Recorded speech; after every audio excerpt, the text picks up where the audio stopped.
everybody. On this week's episode of Grassroots Racer, we will talk to a man who used to drive a Formula Ford and is looking to get back into it. He's a competitor under PIARC. With that, I present Ashley Cutchie. G'day, mate. How you going? I'm good, Ashley, and it's great to have a chat to you. So do you want to take us to, I guess, maybe where you first started karting? When did you first start karting? I had my first kart when I was 6.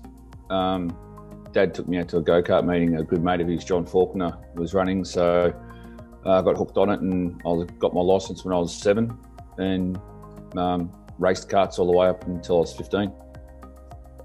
So yeah, it's a long time. But when you were 15, I guess you would try and do what any other person would do and step up into cars. So from there, did you go to Formula Ford?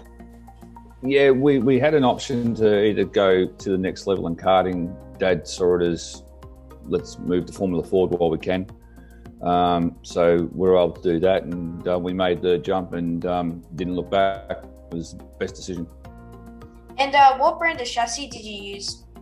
We had a Van Diemen, one of the RF86 model Van Diemens, which now is one of the good historic cars, but it was only about 4 or 5 years old at the time. So started with that, and then we just eventually worked our way up to the later model cars. What do you like? What do you prefer, the older model cars or the new model cars? It's sort of the newer model ones were more responsive and responded better to driving. When you drove them correctly, they rewarded you better, and you could do a lot more and go a lot harder in and around corners and stuff. So the later model cars were better to work with, so especially ones with the monoshock suspension and things like that. So a lot trickier to set up, but much more rewarding when you got them right. But what do you like most about Formula Ford? What I really loved about the older stuff was we weren't allowed to have the car radios, we weren't allowed to have data logging devices, no electronic devices in the car at all. It was a bare basics race car. I had to learn how to decipher what was going on with the handling of the car and make a decision on that before I even came in the pits, because we didn't have much time to discuss what to do. I just came in, said to Dad, make this adjustment, one turn on the rear push rods, shocks, rear bar, whatever it may be. Dad didn't question it, just made the change, and I went back out. It definitely taught you a lot more on how to set a car up, how to think, how to adapt. Whilst they are a very basic car to work with, they're also a very technical car, and they can get you lost very easily. But the fact that you can actually essentially run the car by yourself, almost, it just makes it that much more feasible to run. Unlike something a bit higher, like a Formula 3 or a S5000 or something like that. Yeah, so as you were saying, you'd come in from a race and change the setup. So how simple, like changing something simple, how much of an effect do you think it is when you go back out on track? Formula Fords were so sensitive, you can actually change the corner weights just by locking up the lock nuts on the push rods. We could raise the rear ride height by 5 millimeters and it completely transformed the car. Just a 5 mil adjustment on the roll under the anti-roll bar, just one click on the shock absorbers. They were so sensitive. If you're heading in the right direction, you'll notice it straight away. The first hot lap out, you'll feel the difference straight away. It's like you would have had it with karts. Just one, especially in the smaller tyres, 1 PSI on the tyre can make such a difference in handling. Yeah. That's sort of what Formula Ford is on a slightly larger level. That's how sensitive they are. What was your favourite circuit? One of my favourite, probably Phillip Island. Again, one of my home circuits. It's great layout, it's fast, it's flowing. Bathurst, just for the sheer size of the circuit in a Formula Ford, that was pretty daunting. But another little great one I loved was Lakeside up in Queensland. They don't use it as much now, but we would do 54-second lap times, and we had an average lap speed of 160 kilometres an hour just for one lap. So it was fast. It was just constant. And the fast-flowing circuits were the ones I love. Stop-start like Winton, it doesn't really do for me what Phillip Island, Bathurst, Lakeside, those sort of circuits do. I see it more of a challenge and really to test the bravery of a driver. I've never seen much of Lakeside, but like you got long straights like Conrod on Bathurst, and then you got the main straight at Phillip Island. And I'm not sure about Lakeside if it has a long straight, but what sort of kilometres an hour would you get at max? Phillip Island, ironically, Phillip Island, we would actually check the flags on the top of the pit garages before we went out, because it would actually change direction within an hour. But if we had a tailwind, we could over 250 kilometres an hour if we geared it right. If you get a tow, it'd be well over 250 kilometres an hour. And if it's a good day and the V8s have laid rubber down, you can do turn one flat out. So a little 500 kilo car, it handles it well. Geez, that's quick. Like 250 kilometres an hour, and like you said, like if the V8 guys went out before you, they laid down rubber, turn one flat. So we went there on the weekend when we were at Phillip Island. We went actually down to turn one, me and my mum, and we were watching the Formula Fords go around, and they were lifting to turn it in. So was it scary when you took it flat on a good day? Oh, it's one of those things where you could lift the throttle a quarter of an inch off the floor, and you would actually think you've actually, because you've lifted it just a fraction, you're actually going to make it, but it actually doesn't change anything to the actual speed of the car. So it's a big mental thing to actually do it. Once you've done it, it's all right. Then there's something will get a headwind or something will throw the car around. And but Conrod straight 3 wide in a Formula Ford wasn't real much fun either too. So you interlock wheels and it's just no one backs off, and there's a lot of trust with each other. So one of them was Mark Webber, and there was another bloke by the Con de Paris, wheel 3 wide, and I was stuck in the middle. So I couldn't move till we got to the chase. They all moved out, and I'm out. I backed out. So Mark went too deep. He was nearly halfway into Bathurst. So, but it was the crew I raced with back in the early to mid '90s. It was a lot of trust, and you'd see it with karts. You got guys you respect, guys you earn a reputation, and to do things like what we just said, where you can go wheel to wheel. At 250 plus k's an hour in an open wheeler, takes a lot of trust and a lot of respect for the other drivers too. Yeah, and that's one thing I'm going to have to learn when I move into Formula V, how wide my car is. Because in a go-kart, you can sort of just use your peripheral vision, you know how wide the kart is.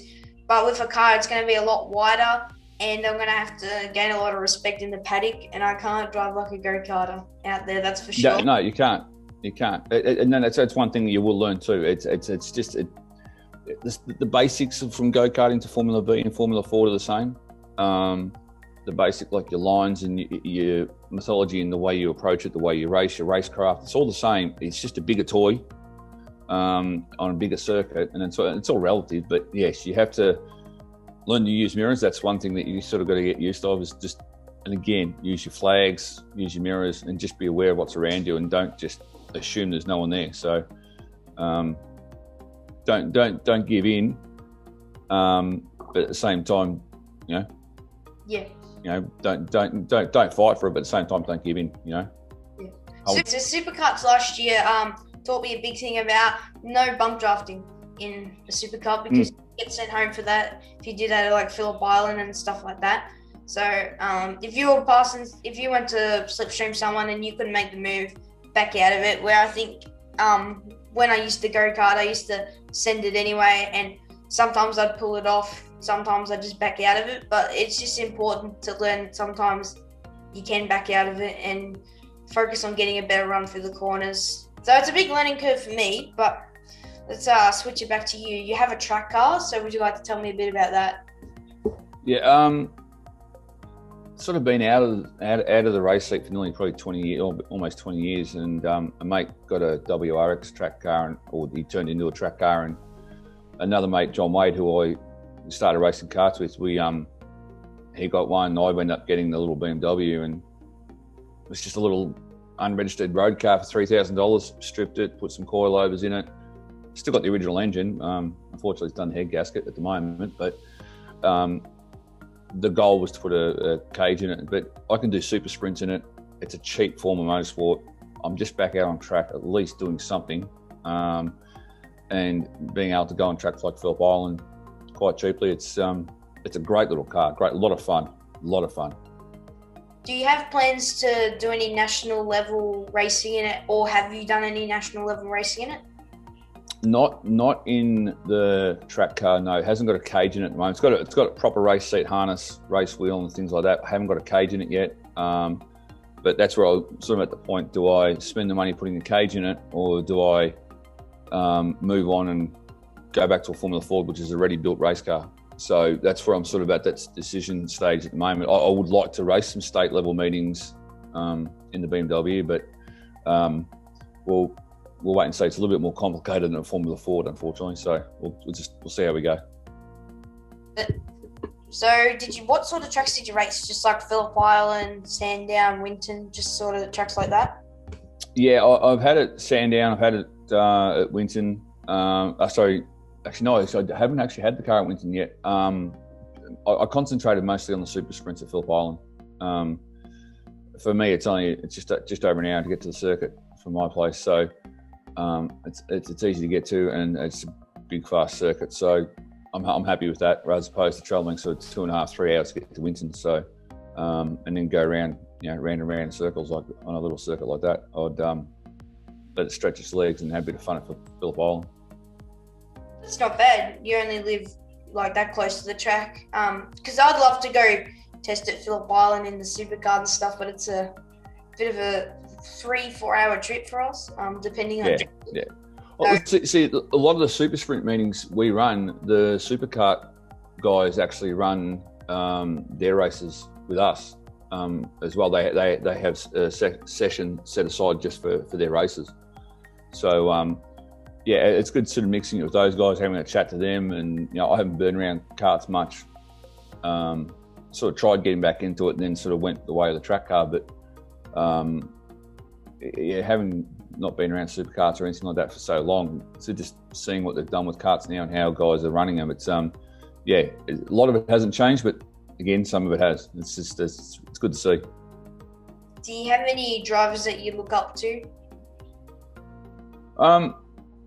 It's funny, I got asked this question by Nick down at PIARC once, and it was sort of growing up, because my father worked for Alan Moffat, so you grow up with all these guys. Like I grew up with Steve Richards, racing with Steve Richards, Craig Lowndes, so their dads who raced in their era,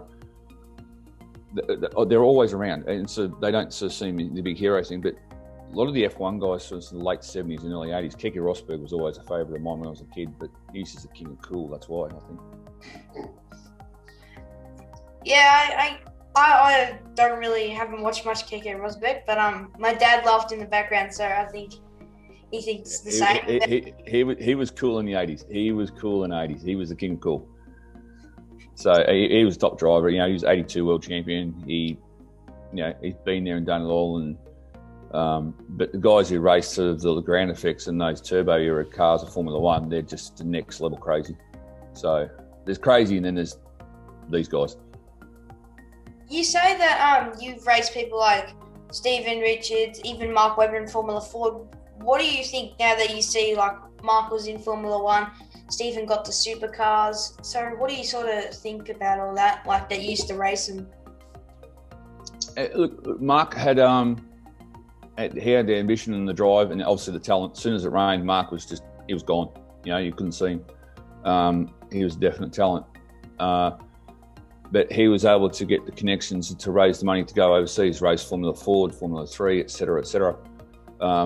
I struggled, I guess, and this is no fault of anyone else. I just struggled whether or not I didn't sell myself the right way to get sponsorship. Whether it was that, whether my name wasn't Richards or Lowndes or something like that, I couldn't, whatever it was probably more like I couldn't sell myself enough. The results were on the board, but to be able to get the money to go overseas at the time, you had a lot of guys trying to put their hand out for the same amount of money, and it's just at the end of the day, I just had to just make the call, and when Dad and I just had to just walk away. That was the only call we could do, really, unfortunately. So tough pill to swallow, but it's it would have been nice to have been able to make a living out of motor racing. It would have been definitely a life goal, that was for sure. And that's the sad thing for some of the Australians who try to go to overseas to race in like Formula One and stuff. sometimes they don't have the financial backing, but they have the talent. And there's many who have tried and haven't quite succeeded. And I'm really happy to see drivers like Oscar Piastri doing well. And I hope that he can get to Formula One. His results are going to give him, he's wins championships. That opens doors as well. But don't forget Mark Webber's first season in Formula One with Minardi, which was the back of the grid team. That cost $5 million for that seat. So Paul Stoddard, who owned Minardi, helped him get the sponsorship to do it because he wanted him in the team. But it was still a $5 million pay to drive. And then obviously Mark got the drives with Jaguar and Williams and obviously Red Bull. So he was getting paid in the end. He was a paid driver, a highly paid driver. But it took a lot of money and a lot of sponsorship to get him to where he was. I think he repaid them with good results. But like I said, for everyone who makes it, there's 100 who could have done it, or if not as good, if not better. But opportunities at the right time, right money, right finance. And you look at Lance Stroll, Dad's a billionaire. You haven't got to drive? I'll buy you a team. Don't worry about it. You said to me before that you were a member of PIARC as a competitor. And how long have you been a member of PIARC for? I first joined when I was 15.